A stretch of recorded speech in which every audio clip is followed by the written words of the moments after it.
There is a machine in your home that becomes more important every year. Not your phone, not your car, not your Wi-Fi router. It is the machine that lets you sleep in July. The air conditioner. And here is the strange part. The basic idea inside that machine is older than most of the infrastructure it depends on, older than the electric grid, older than radio, older than the first practical light bulb. Your air conditioner works by squeezing a chemical gas, letting it dump heat outside, then expanding it so it can steal heat from inside your home. It is an incredible invention. Honestly, it is one of the reasons modern cities can exist in places where summer heat would otherwise be unbearable. But it also comes with a problem. The machine keeping you cool may be making the larger heat problem harder to solve. Because air conditioners use enormous amounts of electricity exactly when everyone else is using enormous amounts of electricity. They rely on compressors that vibrate, wear out, and run for hours at a time. And they use refrigerants, special chemicals that can be extremely powerful greenhouse gases if they leak. Now imagine a different kind of air conditioner. No familiar refrigerant gas circulating through a conventional compressor loop. No big outdoor box constantly growling beside your house. Instead, imagine a bundle of metal tubes. You squeeze the metal, it gets hot. You let it go, it gets cold. And that cold can be used to cool a room. That sounds like something from a science fiction movie. It is not. A team of researchers in Maryland has been developing a real cooling system based on exactly that effect. And while it is not ready to replace the air conditioner in your window next summer, the breakthrough may point toward a completely different future for cooling. A future where the machine keeping your bedroom comfortable does not rely on the same basic refrigeration cycle that has dominated for nearly 2 centuries. And to understand why that matters, you first have to understand the strange machine already sitting outside your home. The machine fighting summer. On the hottest afternoon of the year, your air conditioner is doing something that sounds almost ridiculous when you say it out loud. It is moving heat, not destroying it. Not making it disappear, moving it. Your home is full of heat. Sunlight comes through the windows. Your roof absorbs the sun. Your stove, your television, your lights, your computer, your body, everything adds a little more warmth. Your air conditioner takes that unwanted heat and pushes it outside. That is why the outdoor unit feels hot. It is not just running, it is rejecting heat from inside your house into the air around it. The system does this with a refrigerant. A compressor squeezes that refrigerant into a smaller space. When it is compressed, it gets hot. That hot refrigerant travels through coils outside, where it releases heat into the outdoor air. Then the refrigerant passes through an expansion device. Its pressure drops. It becomes cold enough to absorb heat from the air inside your home. A fan blows warm indoor air across cold coils. The refrigerant absorbs the heat. Cooler air comes back into the room. Then the process repeats. Again, and again, and again. All night, if you are lucky. There is a kind of miracle in that. A metal box outside your house is taking heat out of your bedroom and dumping it into a world that is already hot. But it is also a machine with real costs. On a blazing summer afternoon, millions of homes can turn on their air conditioners at almost the same moment. Businesses turn them on. Schools turn them on. Hospitals turn them on. Stores, factories, apartment buildings, office towers, data centers, everyone is trying to pull heat out of enclosed spaces. And suddenly, the electric grid has to handle one of the largest surges of demand it will see all year. That is why heat waves are not only weather events, they are infrastructure events. They are grid events. They are public health events. For someone with reliable air conditioning, a heat wave can be miserable. For someone without it, it can be dangerous. So nobody serious is saying we should get rid of cooling. We need more cooling, not less. The question is whether we can cool the world in a better way. There is another issue hiding inside the pipes of conventional air conditioners. Refrigerant. For decades, refrigeration and air conditioning systems relied on chemicals that were incredibly effective at moving heat, but damaging to the environment when released. The industry has already gone through several major transitions. Older refrigerants were phased out because they damaged the ozone layer. Newer options were developed. Then many of those options raised climate concerns because their warming impact could be far greater than carbon dioxide if they escaped into the atmosphere. Modern systems are increasingly shifting to lower-impact refrigerants. That is real progress. But the underlying problem does not vanish. A traditional air conditioner is still built around a working fluid under pressure, seals, fittings, service connections, coils, and a compressor that has to keep the loop moving. Every part of that system has to work correctly for years. And eventually, every system reaches the end of its life. That is the part most people do not think about. The air conditioner is not just a box that makes cold air. It is a small chemical plant attached to your house. A highly refined one, obviously. A very useful one. But still a machine that depends on compressed fluid, moving parts, and a loop that must remain sealed. Now imagine if the thing doing the cooling was not a chemical gas at all. Imagine if the refrigerant was solid metal. That is where this story gets weird. Because you have probably already felt the physics behind it with your own hands. The rubber band you never noticed. Take a thick rubber band. Pull it fast. Then touch it.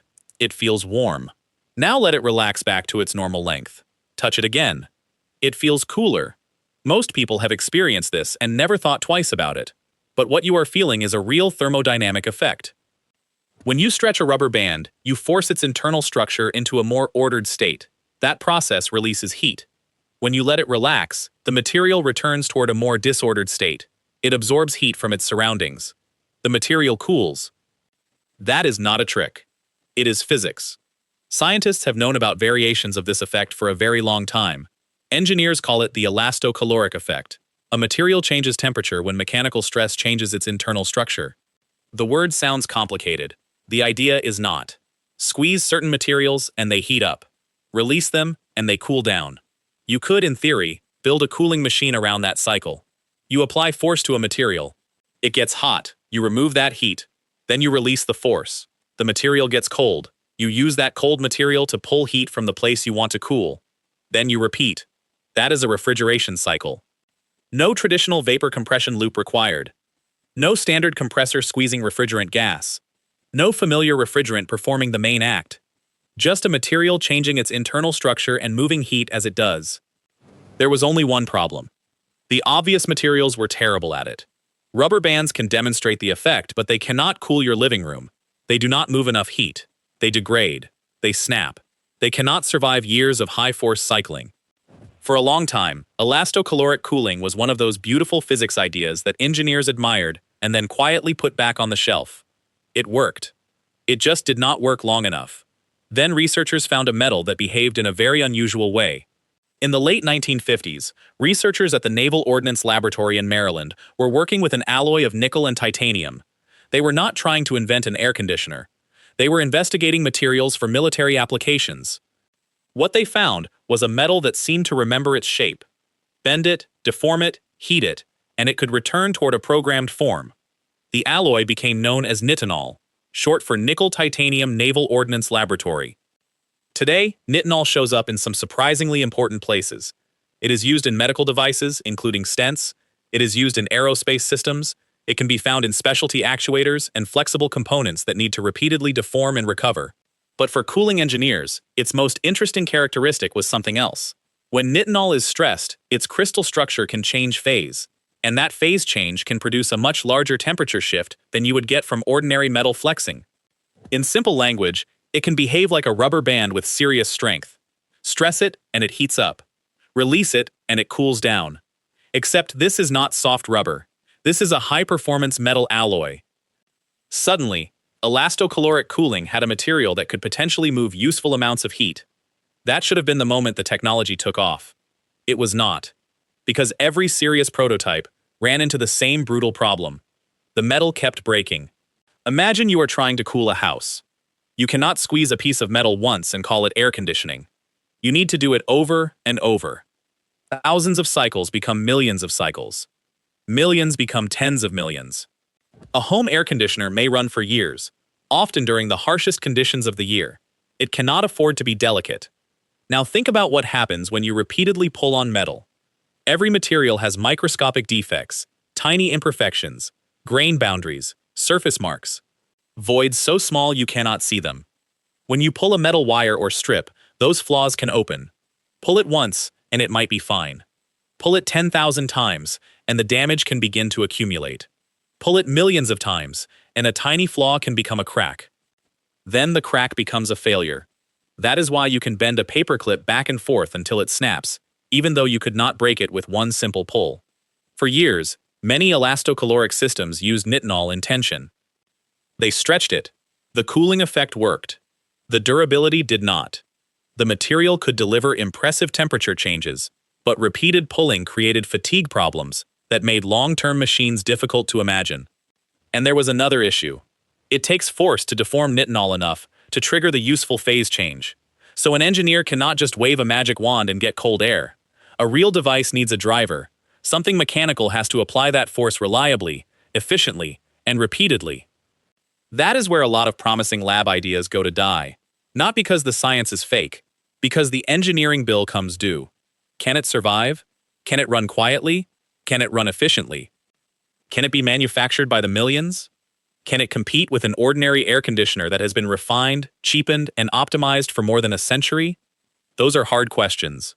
And for a long time, the answer was basically, not yet. Then a research team in Maryland tried changing one thing. Not the alloy, not the laws of thermodynamics, the direction of the force. The breakthrough sounds almost too simple. What if the problem was not nitinol? What if the problem was pulling it? Researchers at the University of Maryland and their collaborators looked at the same fatigue problem and asked a different question. Instead of stretching the alloy in tension, what if they compressed it? What if they squeezed it? That changes something very important. When you pull on a material, microscopic cracks tend to open. When you compress it, those flaws can be pushed closed. Instead of encouraging a crack to grow every cycle, compression can make the material more resistant to the kind of damage that destroys tension-based systems.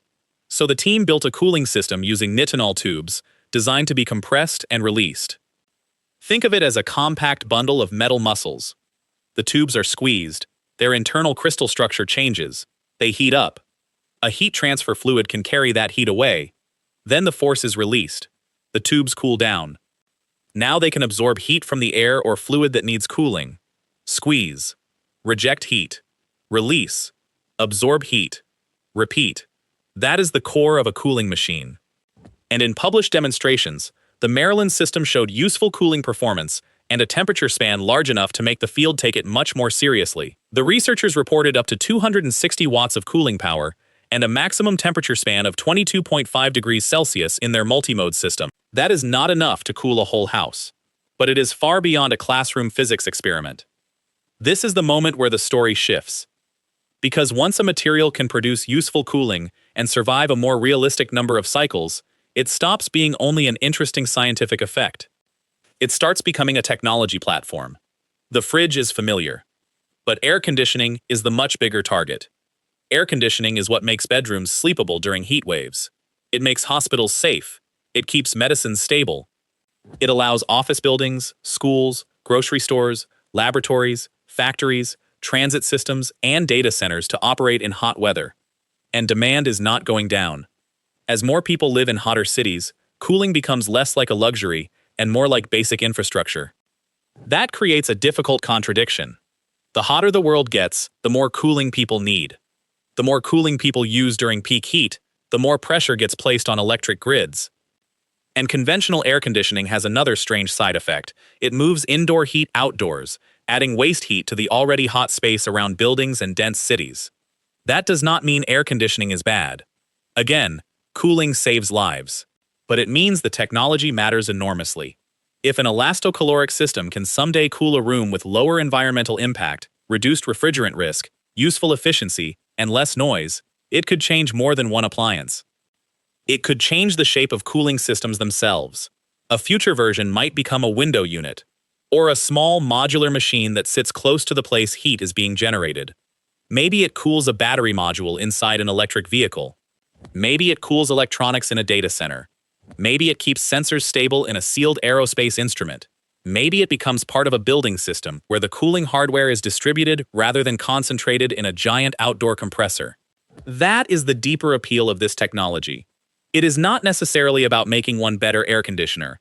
It is about moving heat with a completely different kind of machine.